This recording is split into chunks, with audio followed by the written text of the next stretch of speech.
जितने बच्चे एजुकेशन कर रहे हैं और जितने बच्चे कंपटीशन एग्जाम दे रहे हैं, रिजल्ट नहीं आ रहा, 1 नंबर से, आधे नंबर से, 1.5 नंबर से, 2 नंबर से दे जा रहे हो, तो प्रयास करो। सावन के महीने के सोमवार की नाग पंचमी के दिन, सोमवार की नाग पंचमी के दिन लाल चंदन बाजार में होता है, लाल चंदन, उस लाल चंदन का लेपन घिस लो, उसको घिसकर बेलपत्री की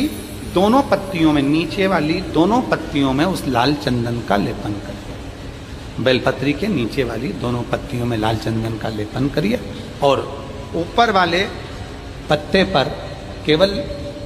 लच्छा, लच्छा किसको बोलते हैं यहाँ पर, क्या बोलते हैं, नाड़ा, लच्छा क्या बोलते हैं, मौली, लच्छा,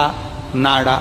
जो भी है वो बीच वाली पत्ती पर रखकर देव अधिदेव महादेव को समर्पित कर दीजिए और बाबा पर 1 लोटा